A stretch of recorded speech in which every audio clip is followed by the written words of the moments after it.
کیونکہ میں آپ کو مبارکباد دیتا ہوں کہ آپ بڑے عرصے سے بیٹھے ہوئے ہیں اور سن رہے تھے ابھی تک کتاب و سنت کی بات. بزرگ بھی ہے یہاں پر, آپ تھکے ہوئے ہیں, لہذا میں چند ہی گزارشات آپ کے سامنے رکھوں گا اور اسی سے اختتام کروں گا انشاءاللہ. میں نے آپ کے سامنے ایک قرآن کریم کی ایک آیت تلاوت کی. یہ ابراہیم نبینا علیہ السلام نے رب العالمین سے دعا کی تھی کہ اللہ مجھ کو کل قیامت کے دن رسوا مت کرنا, جب لوگوں کو اٹھایا جائے گا, جس دن یوم لا ینفع مال ولا بنون, جس دن نہ مال کام آئے گا اور نہیں اولاد کام آئے گی, سوائے اس شخص کے جو قلب سلیم لے کر کے آئے گا. اب یہاں پر چند چیزیں ہیں. پہلی چیز یہ کہ ایک قلب سلیم ہے اور دوسرا قلب مریض ہے. دل بھی بیمار ہوتا ہے. اللہ کے نبی صلی اللہ علیہ وسلم نے اس بات کی وضاحت فرمائی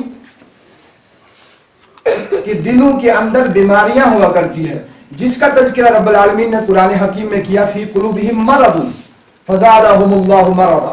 ان کے دلوں میں مرض ہے, یعنی بیماری ہے, اور وہ بیماری جو ہے بڑھتی ہے. عبادت, بدنی عبادت اور قلبی عبادت ہوا کرتی ہے. ہر ایک جانتا ہے کچھ عبادات کا تعلق جسم کے ساتھ ہے, بدن کے ساتھ ہے, اعضاء کے ساتھ ہے, اور کچھ ہے جس کا تعلق قلب کے ساتھ ہے. اور یہ قلب والی عبادات جو ہے وہ زیادہ اہم ہے بنسبت بدنی عبادت کے. عقیدے کا تعلق قلب کے ساتھ میں, یعنی دل کے ساتھ میں. سب سے پہلی چیز اگر بنیادی طور پہ اگر دیکھا جائے, ایمان لانا, زبان سے اقرار کرنے کے بعد تصدیق دل سے تصدیق کرنا ضروری ہے. پختگی عقائد میں وہ دل سے ہوتی ہے, اور جن عبادات کا تعلق دل کے ساتھ میں ہے وہ بنسبت جوارح کے بدن کے زیادہ اہمیت کے حامل ہے. ٹھیک اسی طریقے سے بدنی برے اعمال بھی ہیں اور قلبی برے اعمال بھی. جو قلبی برے اعمال ہیں انہی کو امراض کہا گیا, اور ہلاک کر دینے والی بیماریاں ان کو قرار دیا گیا ہے. اور ان بیماریوں میں سے ایک بیماری ہے, وہ ہے حسد کی بیماری. کائنات میں اگر آپ دیکھیں گے, غور کریں گے اس بات پہ, فتن و فساد, جنگ و جدل, لڑائی جھگڑے گاؤں میں, علاقے میں, قبیلے میں, ان کا ایک سب سے بڑا سبب ہے وہ ہے حسد. حسد ہم سمجھتے ہیں کیا ہوتا ہے, اس کو ہم اس کی تعریف ہم کو پتا ہے. کسی کی نعمت, کسی کی اچھائی, کسی کی عظمت, کسی کی رفعت, کسی کا مقام, کسی کے عہدے کو دیکھ کر کے یہ ارادہ کرنا یا یہ سوچنا کہ اس کو کیوں ملا ہے, اس کو نہ ملے, اس سے چھن جائے اور مجھ کو ملے. اگر آپ لڑائی کا سبب دیکھیں گے اس کا بھی یہی ہے, فساد کا سبب دیکھیں گے ایک ہی سبب ہے, ایک سب سے بڑا سبب ہے وہ ہے حسد. کہ اس کو کیوں مل رہا ہے, ہمیں کیوں نہیں ملا, مجھے کیوں نہیں ملا, اس کو یہ مقام کیوں ملا. یہ سبب بنا تھا سب سے پہلے فتنے کا آسمانی دنیا میں. ابلیس کو جب کہا گیا, اللہ نے کہا سجدہ کر آدم علیہ السلام کو, تو اس نے سجدہ نہیں کیا, سجدے سے انکار کر دیا. پھر اللہ نے پوچھا وجہ کیا ہوئی؟ کہا انا خیر منہ خلقتنی من نار وخلقتہ من طین, میں تو اس سے بہتر ہوں, مجھے تو نے آگ سے پیدا کیا, میں اس سے اچھا ہوں. اس کو یہ مقام کیوں ملا؟ اس کو تو مٹی سے پیدا کیا. یعنی حسد ہی سبب بنا جس کی وجہ سے فساد پھیلا, جس کی وجہ سے اس نے انکار کیا. دنیا پہ پہلا شروعات جو قتل کی ہوئی وہ بھی اسی حسد کی وجہ سے. تو اس کو مہلک بیماری قرار دیا گیا. اللہ کے نبی صلی اللہ علیہ وسلم نے فرمایا لا يجتمعان في قلب عبد الایمان والحسد. ایک بندے کے دل میں دو چیزیں ایک ساتھ میں جمع نہیں ہو سکتی, ہرگز نہیں. ایمان اور حسد, یہ دونوں چیزیں ایک انسان کے دل میں جمع نہیں ہو سکتی. اگر حسد ہے تو ایمان نہیں ہے, اگر ایمان ہے تو حسد نہیں ہے. وہ حسد کر ہی نہیں سکتا. اللہ کے نبی صلی اللہ علیہ وسلم نے حضرت ابو ہریرہ رضی اللہ تعالیٰ عنہ فرماتے ہیں سیصیب امتی داء الامم, ان قریب میری امت کے اندر بھی گزشتہ امتوں کی وہ بیماریاں داخل ہو جائیں گی. صحابہ نے عرض کی یا رسول اللہ صلی اللہ علیہ وسلم وہ بیماریاں کیا ہے؟ پچھلی امتوں کے اندر جو بیماریاں تھی, امراض, تو اللہ کے نبی صلی اللہ علیہ وسلم نے وہ فرمایا کون کون سی بیماریاں, کیا کیا بیماریاں. ان میں سے ایک بیماری گنائی. اللہ کے نبی صلی اللہ علیہ وسلم نے فرمایا کہ وہ آپس میں ایک دوسرے کے ساتھ میں حسد کرتے تھے. اور یہ حسد, یہ صفت ہے کن کی؟ یہودیوں کی, جنہوں نے انبیاء کرام علیہ السلام کے ساتھ میں حسد کیا. اور اللہ کے نبی صلی اللہ علیہ وسلم نے ایک دم اس سے منع فرمایا ولا تحاسدوا, تم حسد مت کرو. ولا تباغضوا, بغض اور عداوت سے کام مت لو. اس سے منع کیا گیا حسد سے, کیونکہ یہ حسد ایک ایسی چیز ہے جو نیکیوں کو ختم کر دیتی ہے, جلا دیتی ہے. ایسی بیماری ہے اور مہلک بیماری ہے. آج ہمارے معاشرے میں یہ بیماری عام ہے اور اس کے اسباب بہت زیادہ اس کے اسباب ہیں. ہم میں سے اکثر سبھی تقریباً جانتے ہیں کہ وہ اسباب کیا ہے جن کی وجہ سے ایک انسان حسد کرنے لگ جاتا ہے. اچھائی پہ, نعمت پہ حسد کرنا, بلکہ اس کے مقابلے میں یہ حکم دیا گیا ہے آپ اللہ سے اس کا فضل تلاش کرو. یہ تمنا مت کرو جو اس کو ملا ہے رب العالمین کی طرف سے, اللہ نے اس کو عطا کیا ہے, اس کے چھن جانے کی تمنا مت کرو, بلکہ رب العالمین سے یہ مانگو کہ اللہ جو اس کو عطا ہوا ہے اسی جیسا مجھ کو بھی عطا کر, اپنے خزانے غیب سے مجھے عطا کر دے. اللہ کے نبی صلی اللہ علیہ وسلم, آپ نے واقعہ سنا ہوگا, مسند احمد بن حنبل میں یہ واقعہ درج ہے. اللہ کے نبی صلی اللہ علیہ وسلم نے ایک مجلس میں صحابہ سے فرمایا ابھی جو اس کے بعد مسجد سے کے دروازے سے اندر آئے گا وہ جنت میں جائے گا. جس کو جنت, میری بات سے میں کہتا ہوں کہ جس کو جنتی دیکھنا ہو وہ اس کو دیکھ لے جو اس کے بعد دروازے سے اندر آئے گا وہ جنت میں جائے گا. صحابہ نے دیکھا, نگاہیں دروازے کی طرف, کون آئے گا؟ ایک صحابی آئے, انہوں نے وضو کیا تھا اور ان کی داڑھی سے پانی کے قطرات گر رہے تھے, ہاتھ میں نالین تھی. آ کر کے مسجد میں آیا, نماز پڑھی. دوسری مجلس میں پھر سے اللہ کے نبی صلی اللہ علیہ وسلم نے یہی بات فرمائی کہ ایک شخص آ رہے ہیں صحابی جو اس کے بعد آئیں گے مسجد میں, وہ جنتی ہے. 3 مجلسوں میں اللہ کے نبی صلی اللہ علیہ وسلم نے 3 مجلسوں میں 3 مرتبہ فرمایا کہ جو اس کے بعد آ رہے ہیں وہ جنت میں جائیں گے. صحابہ نے دیکھا وہی صحابی 3 مرتبہ, تینوں مرتبہ وہی صحابی. اور آپ کو یہ معلوم ہے عشر مبشرہ بھی ہیں صحابہ میں سے، اور اس کے علاوہ بھی بہت سارے صحابہ ہیں جن کو جنت کی بشارت دی گئی، اور رضی اللہ عنہم ورضوا عنہ کا لقب ان کو ملا۔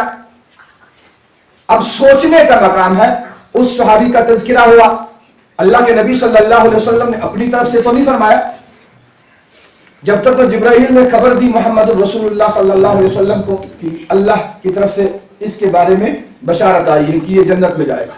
اب ایک صحابی کو رشک پیدا ہوا کہ میں دیکھوں کہ یہ کون سے عمل کرتا ہے، اور پھر وہ ان کے گھر گیا، مسلسل 3 دن وہیں پہ رہا، دیکھا کہ اس کے عمل اور اس کے عمل میں کوئی فرق، جو وہ کرتا ہے وہ بھی وہی عمل کر رہا ہے، دونوں کی اعمال برابر، پھر بھی اس کو جنت کی بشارت۔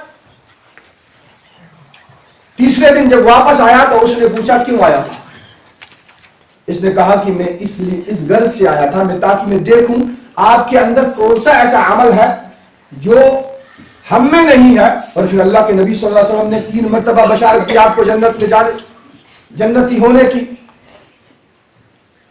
میں نے آپ کے اندر دیکھا وہی عمل، وہی نوافل، وہی قرآن کی تلاوت، وہی اعمال ہے جو میرے اندر بھی ہے۔ اس نے کہا ایک عمل اس کے علاوہ ہے کہ میرے دل میں کسی کے لیے نہ حسد ہے، نہ دھوکہ ہے، نہ بغض ہے، نہ عداوت ہے، یہ دل ایک دم صاف ہے ہر ایک کے لیے، اور ہر شام کو میں اپنے دل کو ایک دم صاف کرتا ہوں ہر ایک کے لیے۔ کہا ہاں یہی عمل تو ہے،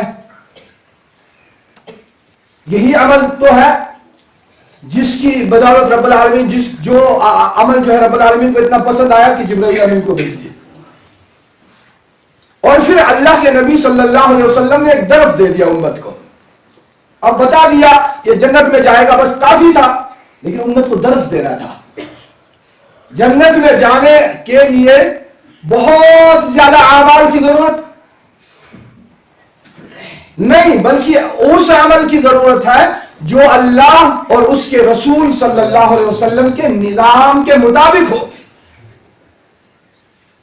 اور دل ایک دم پاک اور صاف ہو، بیماریوں سے پاک اور صاف دل ہو، وہی عمل قابل قبول ہوتا ہے۔ اور آپ کو معلوم ہے اللہ کے نبی صلی اللہ علیہ وسلم کے سامنے تذکرہ کیا گیا اس خاتون کا بھی جو رات کو قیام اللیل کیا کرتی تھی، لیکن اس کے زبان سے تکلیف پہنچتی تھی، اور تکلیف پہنچنے کے اسباب بھی آپ جانتے ہیں۔ اگر معاشرے میں، قبیلے میں کوئی سحر یا جادو وغیرہ وغیرہ کرتا ہے، کیوں کرتا ہے، کیا مطلب ہے اس کا؟ جب تک نہ اس کے دل میں حسد ہے، حسد کے بغیر، اس بیماری کے بغیر وہ ایسا کام نہیں کرے گا۔ وہ چاہتا ہے کہ یہ کمتر ہو جائے، یہ پریشانی میں مبتلا ہو جائے، اور پھر اللہ کے نبی صلی اللہ علیہ وسلم نے فرمایا تم میں سے کوئی بھی مومن نہیں ہو سکتا جب تک نہ وہ آپس میں محبت کرے۔ محبت کرنا، آپسی محبت جو ہے یہ ضروری ہے مومن بننے کے لیے۔ کیا حسد کرنے والا کسی سے محبت کر سکتا ہے؟ ظاہراً تو وہ بہت کچھ بولے گا، لیکن دل کے اندر اس کے لیے اس کو جو ہے محبت ہوگی، درد ہوگی؟ نہیں ہوگا۔ جیسے ہی وہ پریشانی میں مبتلا ہوگا، جیسے ہی بیمار ہوگا، وہ تو بہت زیادہ خوش ہوگا کہ آج وہ جو ہے بیمار ہو رہا ہے، اس کو پریشانی لاحق ہے۔ لا تؤمنوا حتى تحابوا لا تدخلون الجنت، تم جنت میں داخل نہیں ہو سکتے، اللہ کے نبی صلی اللہ علیہ وسلم نے فرمایا تم جنت میں داخل نہیں ہو سکتے حتى تؤمنوا، جب تک کہ تم ایمان والے بن جاؤ، ایمان لے آؤ۔ ولا تؤمنوا حتى تحابوا، اب مومن بننے کے لیے کیا ہے؟ آپسی محبت بہت ضروری ہے۔ ہم غور کریں، ہم محاسبہ کریں اپنے آپ پر کہ ہمیں آپس میں محبت ہے؟ طاق میں رہتے ہیں، ہم طاق میں رہتے ہیں، کسی سے کوئی غلطی ہو جائے اس کو کھینچوں گا میں، اس کو پوچھوں گا میں، اور اس کی اس غلطی کو اچھالوں گا چوراہے پہ، دکانوں پہ، مارکیٹ میں۔ یہی محبت کا تقاضا ہے، اسی کو اسلام کہا جاتا ہے۔ یہی اسلام ہے۔ کس اسلام کو ہم نے سمجھا؟ کون سا اسلام ہے جس کو میں اور آپ مانتے ہیں کون سا نظام ہے جس کو ہم مانتے ہیں؟ محمد رسول اللہ صلی اللہ علیہ وسلم کا نظام، کہ مجھے آپ سے عداوت، آپ کو مجھ سے عداوت، اور پھر میں یہ جو ہے دعویٰ بھی کروں اور پھر امید میں رہوں کہ رب العالمین جنت میں داخلہ دے گا۔ یہاں سے محمد رسول اللہ صلی اللہ علیہ وسلم نے فرمایا لا تدخلون الجنت حتی تؤمنوا، جنت میں داخل ہی نہیں ہو سکتے ہو یہاں تک نہ ایمان والے بن جاؤ گے۔ اور ایمان کا تقاضا ہے، تین چیزوں کے مجموعے کا نام ایمان ہے، وہ تو آپ نے سمجھا۔ اور ولا تؤمنوا حتی تحابوا، اور تب تک مومن نہیں ہو سکتے جب تک نہ آپس میں محبت ہو۔ اور محبت سمجھتے ہیں ہم، محبت سمجھتے ہیں کسی کو درد ہے، کوئی پریشان ہے، اس کی پریشانی کی وجہ سے خود پریشان ہو جانا، اسے محبت کہتے ہیں۔ یہ دعویٰ محبت خالص محبت کا دعویٰ نہیں چلے گا۔ اللہ کے ساتھ مجھے محبت، محمد رسول اللہ صلی اللہ علیہ وسلم کے ساتھ محبت، لیکن جب فرما برداری کا وقت آتا ہے، جب ماننے کا وقت آتا ہے، اطاعت کا وقت آتا ہے، اس وقت کسی اور کی، اپنے نفس کی، اپنے خواہشات کی پیروی اس کی ہم مانتے ہیں، نہ اللہ کی مانتے ہیں، نہ اللہ کے نبی صلی اللہ علیہ وسلم کی مانتے ہیں۔ یہی محبت ہے۔ شاعر نے کہا تھا وَاتَّعَسَ الْإِلَهَ وَأَنْتَ تُظْهِرُ حُبَّهُ هَذَا بَدِيعٌ فِي الْقِيَاسِ هَذَا مَحَالٌ فِي الْقِيَاسِ بَدِيعٌ إِنَّ الْمُحِبَّ لِمَنْ يُحِبُّ مُطِيعٌ۔ دعویٰ تو ہے محبت کا اللہ کے ساتھ یا اللہ کے نبی صلی اللہ علیہ وسلم کے ساتھ، محبت کا دعویٰ ہے، خالص دعویٰ ہے، لیکن جب ماننے کی بات آئے گی، اطاعت کی بات آئے گی، اس وقت کہا جاتی ہے محبت۔ وَتَعْصَ الْإِلَهَ وَأَنْتَ تُظْهِرُ حُبَّهُ هَذَا مَحَالٌ، یہ محال ہے، یہ قیاس میں ذہن میں آنے والی بات ہی نہیں ہے کہ محبت بھی کرے اور اس کی نافرمانی بھی کرے۔ محبوب تو وہ ہے، ہوتا ہے جس کی ہر بات کو تسلیم کرنے کے لیے تیار ہوتا ہے۔ کہ جب تک نہ آپسی محبت ہوگی، اور آپسی محبت اس وقت ہوگی جب حسد ختم ہو جائے گا، حسد کا خاتمہ ہوگا، تب جا کے محبت ہوگی۔ اور ہم چاہتے ہیں، اللہ سے مانگتے ہیں اللہ ہم کو جنت الفردوس میں جگہ دے دے، اور جنت میں جانے کے لیے آپسی محبت کا ہونا ضروری ہے، جس کا فقدان ہے ہمارے معاشرے میں۔ ہم ایک کی بات دوسرے کی بات برداشت نہیں کرتے ہیں۔ سبب کیا ہے؟ مجھے برداشت نہیں ہو رہا ہے، کسی کی بات سننا گوارا نہیں ہے، سبب کیا ہے؟ مجھے اس کے ساتھ محبت نہیں ہے بلکہ دشمنی ہے۔ میں ظاہر نہیں کرتا ہوں، زبان سے ظاہر نہیں کرتا ہوں، لیکن دل میں نے اس کا بغض چھپا کے رکھا ہے، اسی لیے اس کی چھوٹی سی بات بھی میں برداشت کرنے کے لیے تیار نہیں ہوتا ہوں۔ جب تک نہ ہم ایک دوسرے کی بات کو برداشت کریں، اس کو سمجھیں اور پھر آپسی محبت کو بڑھائیں، فروغ دیں اس کو، تب تک ہم کامل اور اکمل مومن نہیں ہو سکتے ہیں۔ انہی باتوں پہ میں الوداع ہوتا ہوں اور رب العالمین کی بارگاہ میں دست بدعا ہوتا ہوں کہ اے خالق کائنات، تو ہم سب کو کے دلوں میں محبت ڈال دے، ہم کو آپس میں ایک دوسرے کا محبوب، ایک دوسرے کا غمخوار، ایک دوسرے کا ہمدرد بنا دے، اور ہمارے دلوں سے نفرتوں کو ختم کر دے، بغض کو ختم کر دے، عداوت کو ختم کر دے، ہم سب کو ایک بنا دے اور نیک بنا دے۔ اور ایک بننا ضروری ہے، ہر کام کے لیے ایک بننا ضروری ہے۔ یہ جو بکھرے اگر رہیں گے، مجھے معلوم ہوا ہے کہ یہاں پر بھی جو ہے بکھری ہوئی ٹولیاں جیسی مجھ کو بھی دکھائی دے رہی ہے، رب کعبہ کی قسم یہ نقصان دہ ہے، میرے لیے نقصان دہ، آپ کے لیے نقصان دہ، آپ کے معاشرے کے لیے نقصان دہ، یہ فائدے مند چیزیں نہیں ہے۔ جس جماعت کے ساتھ آپ وابستہ ہیں اور وابستہ ہونے کا آپ نے اقرار کیا ہے، وہ جمعیت اہل حدیث جموں و کشمیر ہے، اور اس کے ساتھ وابستہ رہنا دین کا ایک حصہ ہے، ایک جز ہے۔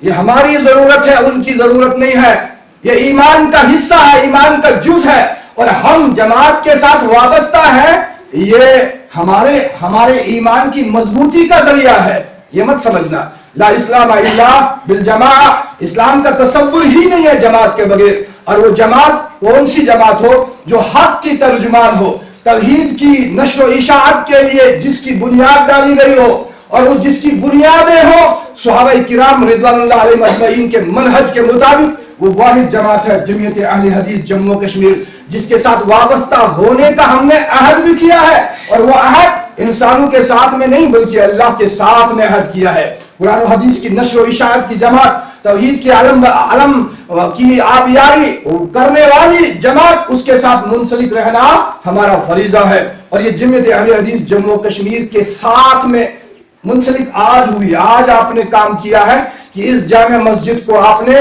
جمعیت اہل حدیث جموں و کشمیر کے ساتھ میں ملحق کیا ہے, یعنی جوڑا ہے, رابطہ جوڑا ہے, الحاق کیا ہے. یہ مسجد جو ہے مسجد ابو ہریرہ کے نام سے رجسٹرڈ ہوئی ہے وہاں پہ جمعیت اہل حدیث کے آفس میں. جو وقف بورڈ ہے, ٹرسٹ ہے, جس کے چیئرمین ہے ڈاکٹر عبداللطیف الکندی حفظہ اللہ, جو اس سلفیہ مسلم ایجوکیشنل اینڈ ریسرچ ٹرسٹ کے جو چیئرمین ہے, جو سیکریٹری ہے وہ ڈاکٹر عبداللطیف الکندی حفظہ اللہ ہے, اور چیئرمین اس کا صدر جمعیت اہل حدیث جموں کشمیر ہوا کرتا ہے. ہم اس کے ساتھ میں وابستہ ہیں اور اس کا منشور ہے آپسی محبت. یہ اصول ہے, یہ قوانین ہے, یہ ضوابط ہے جمعیت اہل حدیث جموں کشمیر کی. وہ جو ہے اہل حدیث کیا, وہ مسلمان بھی نہیں ہو سکتا ہے جو آپس میں ایک دوسرے کے ساتھ عداوت رکھے گا, بغض رکھے گا, اناد رکھے گا.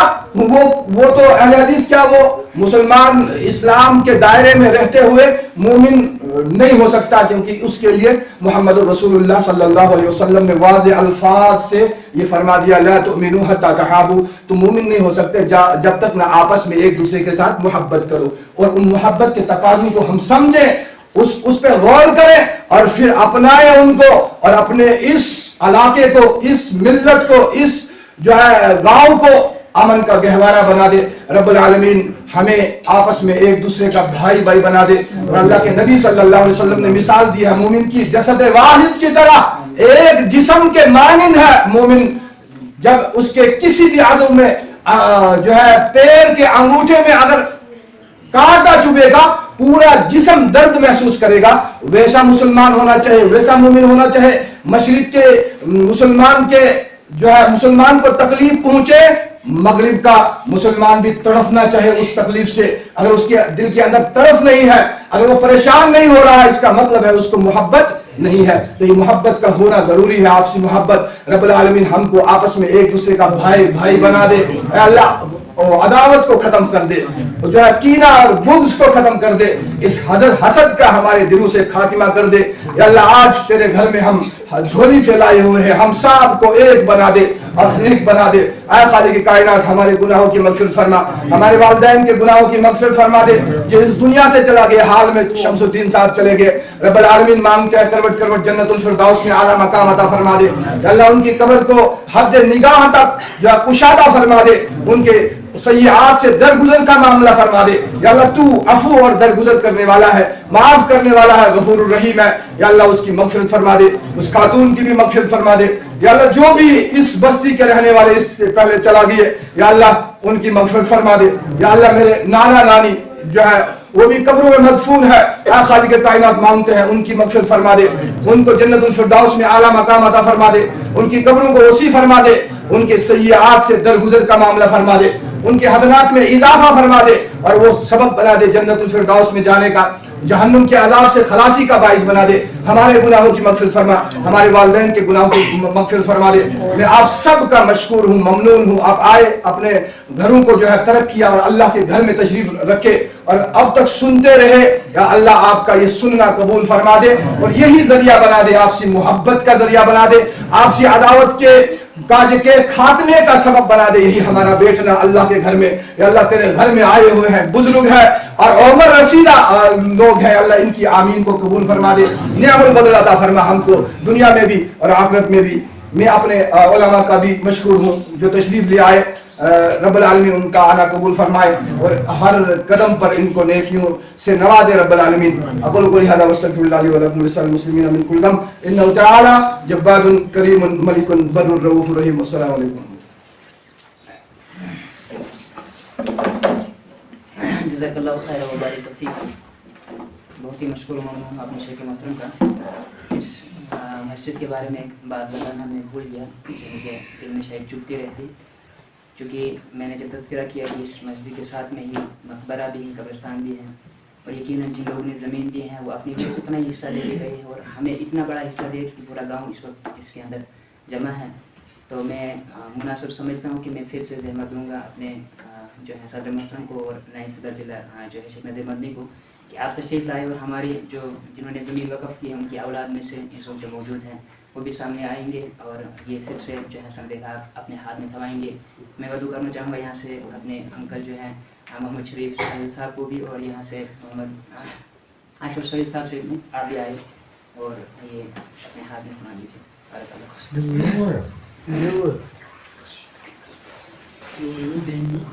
ان کے بعد نے زمین دی ہے اصل اس کو اپنے جذبات میں کر سکتے ایک سرٹیفکیٹ آتا ہے حکومت کی طرف سے کہ ہاں یہ مسجد ہے جو دہلی جموں کشمیر کے نام ہے. اور یہ جو مسجد ہے یہ 4 مرلوں میں ہے اور اس کی جو مطلب آن لائن بھی ہم نے کی ہے اور یہ دور بھی ہو چکے ہیں اور وہ جو ہے نقل بھی ہم نے اپنے آپ کو دے دی.